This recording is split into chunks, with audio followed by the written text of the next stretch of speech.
Hello you guys, so today I'm going to be doing a review on the game It's Only Money. It's a game that I enjoy. It's a lot. I'll have to kind of show you what I'm talking about. It looks, at first glance, it looks like a one-player game. But really, it ends up being a two-player game because you can play with friends and other crooks.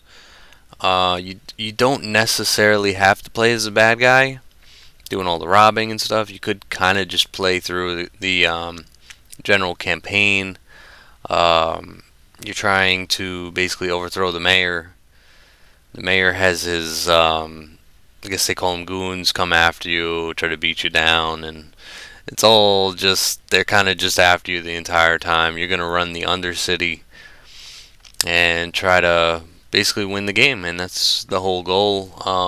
While you're trying to beat the game, you're going to be collecting snails, which I know it's kind of odd. You're playing and collecting snails, but the snails, there's a whole business. It's called Slimeway. It's kind of odd, but literally you just collect snails, and people bet on the snails to win the races.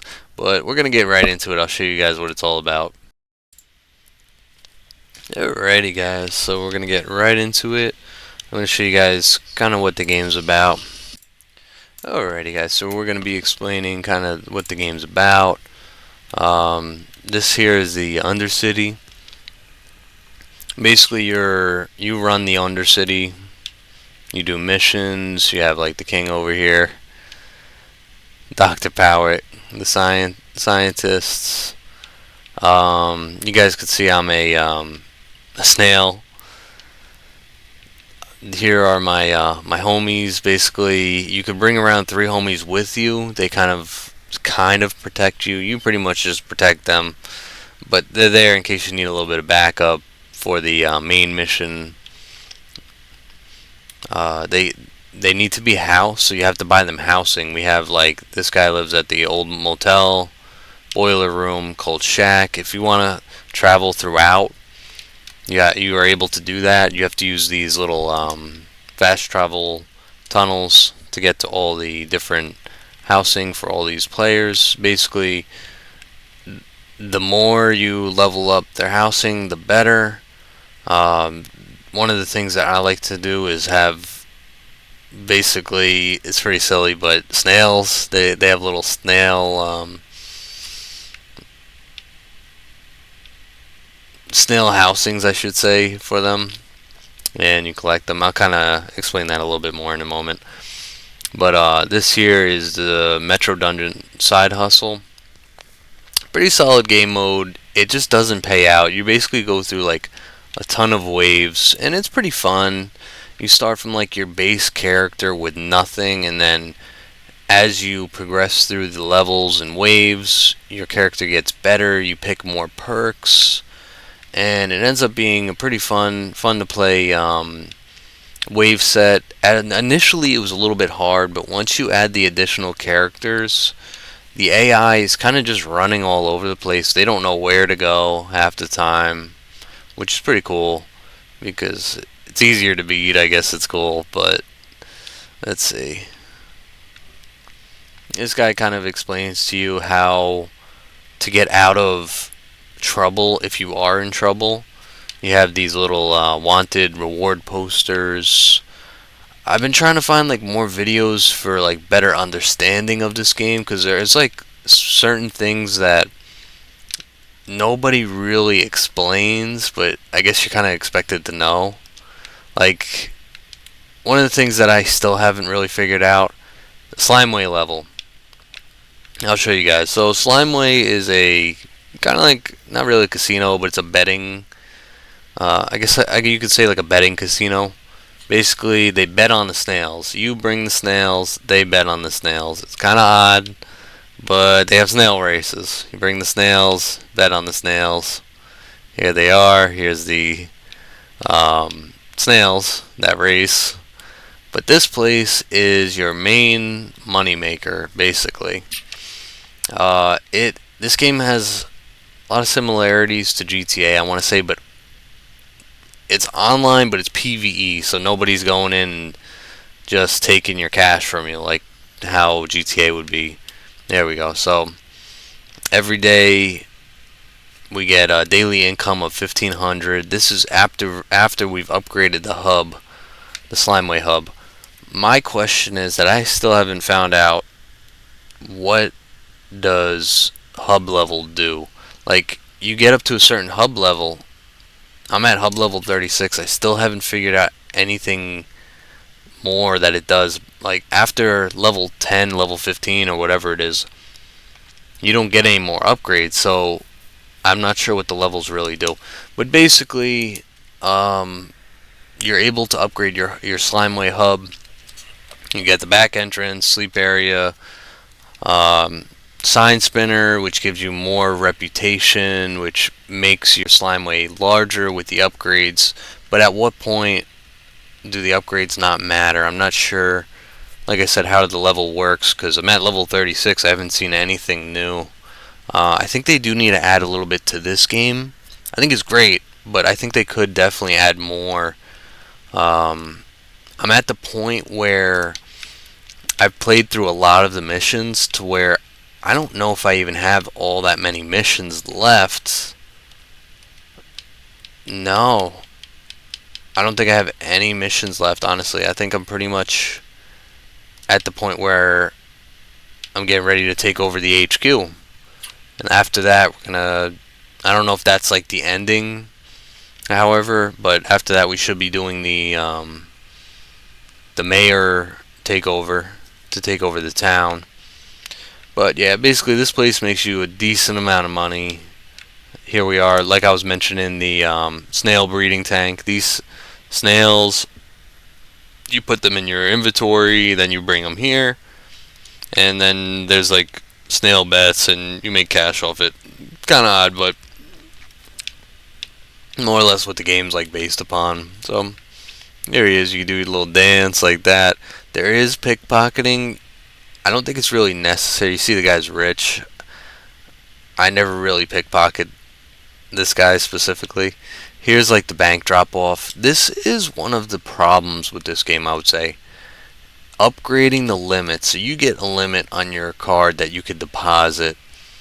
And my main issue is the cost of the upgrade. 8,000. So you're paying 8,000 cash on the game currency, to get a $1,000 limit increase. That's crazy. That's half of that, if not more than, well, it is more than half of the cash limit. So on top of that, you're really only increasing by 1,000, but you're spending 8,000. So it's like, what's the point, really? But you need your bank to be more secure. So it's like, it's pretty necessary overall.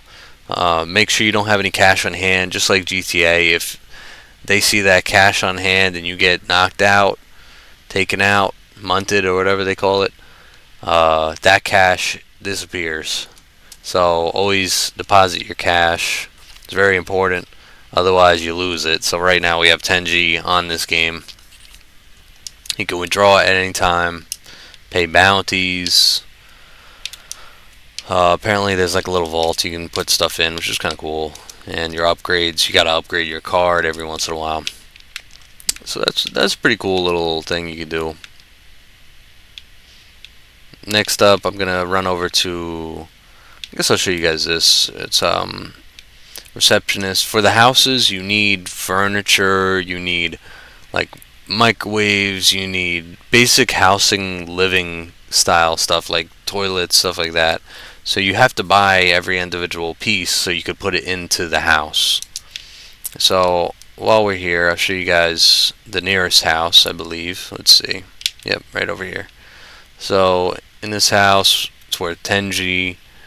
This is the boiler room. I have Powerful Nigel, which is actually right here with me. So we go in here. House is worth 10,000. I don't know exactly what it means down here. Max bonus stats unlocked. I'm pretty sure just maybe it helps Nigel become a better fighter. I'm not 100%, but that's what I'm assuming, kind of what that's for. I haven't really seen any YouTube videos on it. I've watched a couple videos, but I haven't really seen anyone like really break down this game all that much. Basically, you buy their house, give them furniture. They need toilet, blenders, microwaves, mattress, something to sleep on, and a radio for entertainment. You can kind of make it how you want it, essentially. I know there's like random stuff everywhere, but yeah, you make the house however you want it. Here I am collecting the snails. These are gonna go over to the slime way to increase profits over there. So yeah, this is one of the buildings for your homies. They keep you safe, or at least they should. Let's see. On the game map, you can see pawn shops. Certain pawn shops sell different items for different prices. So if you go to one, you might be getting a great deal, and then you can go to the next one and sell for higher. This can make you a slight bit of profit, but it's not the best way to make money, but it's doable. One of the better hobbies to make cash if you're really trying to make money on this game, scrapping. Now, is it should I say a lucrative business? I would say so. So, show you guys that. Over here, there's awesome Dragon Dojo. Basically, you could learn different moves, put them into play, and there are certain moves that are very helpful. You really want to learn good moves. This way, you just get the enemy out of the way. I'm going to show you, I'll get into a bit of trouble with the law. I'll get a nice sized bounty, and I'll show you kind of a roundabout how hard it gets. It doesn't really get all that hard, but they'll probably knock me through the floor or something. So there's still some kinks with the game, bugs, should you say, that need to be fixed. There's pawns everywhere, pretty much, which is nice. You get garages. You can buy garages, buy cars. Again, it's kind of similar to GTA, but like kind of like doled down and offline. Not offline, but PvE. So no PvP. No getting rocked while you're doing a mission like normal. You know, if you're not in God mode, you're just getting. You know, it's hard to protect yourself in that game, but. Basically, I'm going to show you guys what the scrapyard is. Here's another electronics place. We have the bounty offices where you pay off your police bounties. Clinics, you could do general surgeries or just buy health packs. You know, screwdrivers. Screwdrivers are used to pick cars, get into cars that are parked. You can just do general Grand Theft Auto while they're driving and pull them out like you would in GTA. So, like I said, a lot of similarities. Different as far as storyline goes. Very different. Storyline's very different. But some of the gameplay has some similarities. Like you could really grind all these missions. You could really grind it out and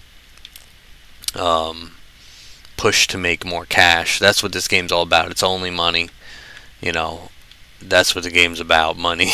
Making money. Here we are. So we got the here's another thing. So you get to manage your inventory, your stats.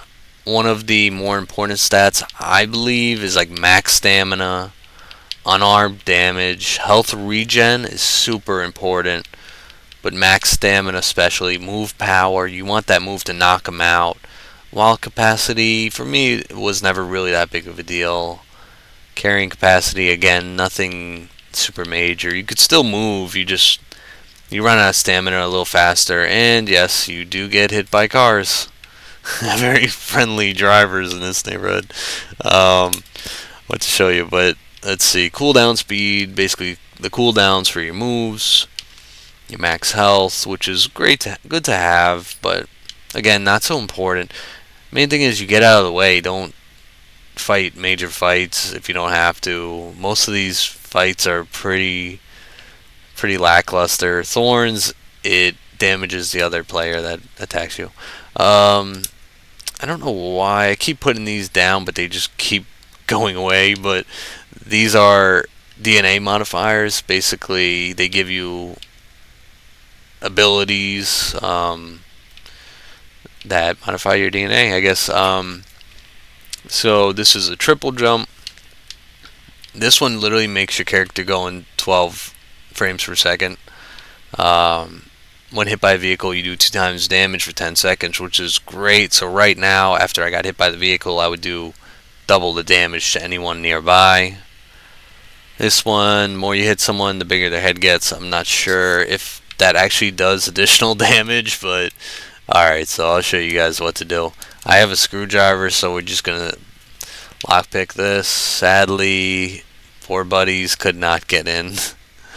But you need like four. You need, a sedan, I should say. When you're playing this with four of all the homies in your party. So that's one of the problems, but it's not that big of a deal. They just like merge in.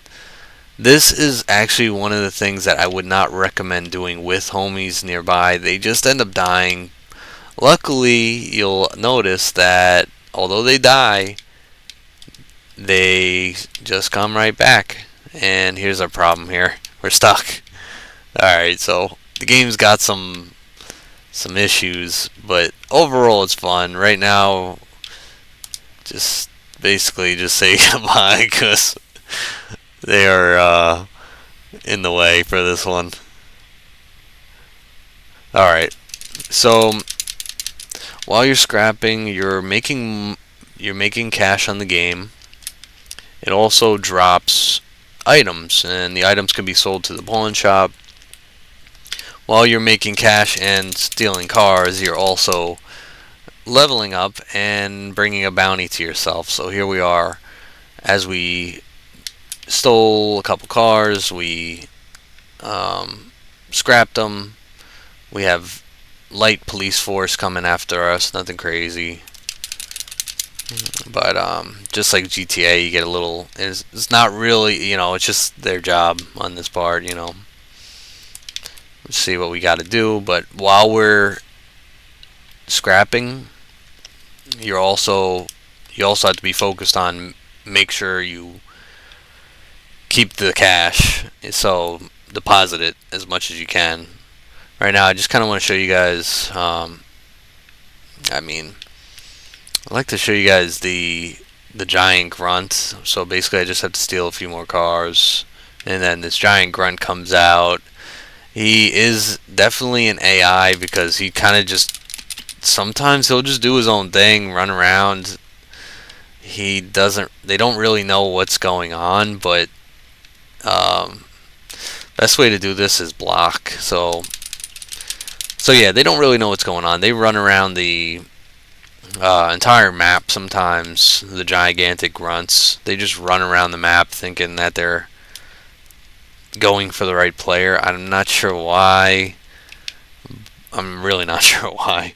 But basically, I use this one car, put it in the way, and that's just to stop other cars from. Wow, the heads are getting in the way a little bit. It's to stop other cars from moving because they will. Sometimes it's hard to actually get the players to get the cars. So here we go. We got most wanted. We're still not where we want to be. We're still a little. Let's see. There we go. How's that one?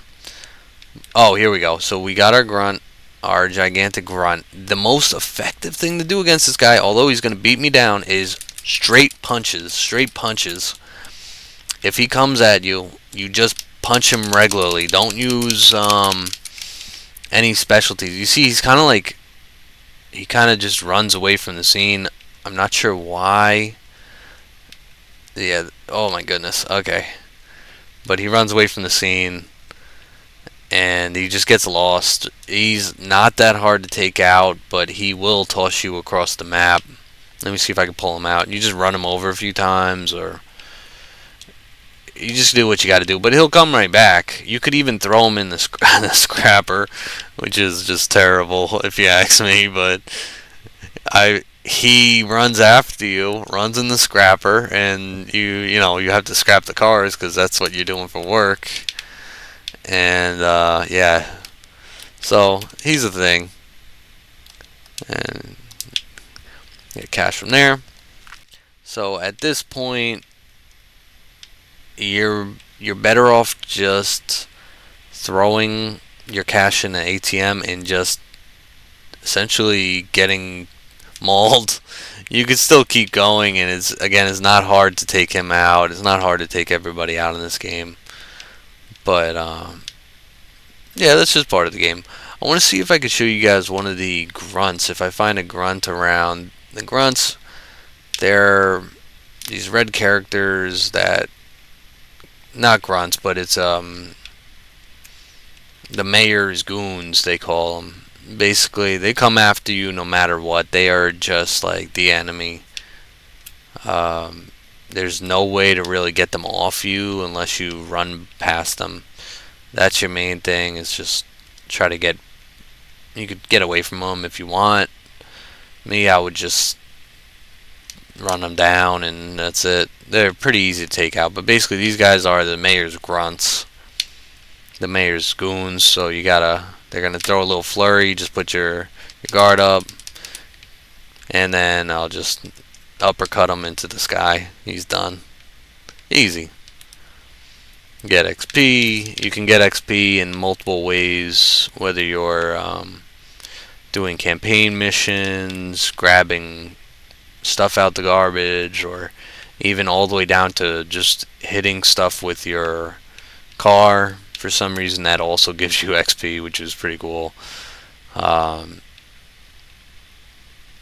have snails you could pick up all over the place. Food you could eat just as if you were doing like taking medicine or bandages. You do run out of stamina. Like I said, stamina is one of the more important things to load up on. I wouldn't go too crazy. Just do enough to where you can get out of the way. Over here you see here's the like similar to like a UPS mission. Basically, you're dropping off packages. You guys can see there's a little. Let me just finish these off real quick. It's little aliens. You gotta capture these aliens. It's just a mission, so I think they're gonna probably kick me to the corner over here. All right, so I gotta capture him quick. All right, and when you capture these guys, they give you. Oh, that's not good. Okay, so you see some of the power that the big grunts puts out. A lot of power. If you get hit, you're seeing either underneath the ground or all the way in the sky or somewhere in the water. I think I just got hit too. Oh, okay. Um, the healing's there, but it's very slow. If you do a regen, it's not super fast. Just get out of the way. Let me see if I could show you guys a quick pickpocket. I don't know if I'll show you. So before you pickpocket, you check if they're rich. Before you check how difficult the pickpocket is, and then there you go. This gives you free items. You could use them. You could sell them at the pawn shop. It's pretty sweet. You do have to buy your cars if you don't want to basically steal all your cars. You would have to buy them. They are a little pricey in my opinion. I think they usually run like $5,000. You could find stars also. I showed you the posters, but those stars over here are to also take down some bounty. So if you got a lot of bounty, not a lot, but a small amount, you could use these stars, slowly chip at your bounty, and just try not to hit them at all, and then you'll be good. But this will chip down your bounty. This guy will come after me, and we just go for a quick knockout again. God, I'm good. But yeah, that's pretty much the game. Essentially, you do odd missions, go to pawn shops, search for snails. You're looking for balloons. You're looking for aliens. just doing odd jobs around and trying to build up your homies to take over the town to stop the mayor, who is presumably bad, trying to come after you, from what I understand. But yeah, definitely, it's a fun, in my opinion, multiplayer game. I've been up several nights playing it, just having a good time. But it's worth checking out. Again, if you guys can think of anything else, let me know. I'm going to put out some more videos. We have plenty more to come. This is definitely one that I do recommend, and hopefully you guys check it out. Thanks again, guys, for watching. If you guys want, my buddy just made a new channel. I'll have it linked down at the bottom. It's JWAD, I believe in 1998. So he's going to be coming out with some good content, very informational. These are pretty much just fun, game related. But for his, it's more specifications. He's going to be doing some like N64 games and Super Mario 64, and just all around a good time. You should be able to learn a lot from him, and hopefully he'll have more videos out very soon. Also, if you guys are interested, I'm going to be posting unused game keys on my Discord, so I have my Discord linked at the bottom. Thanks again, guys. Have a good one.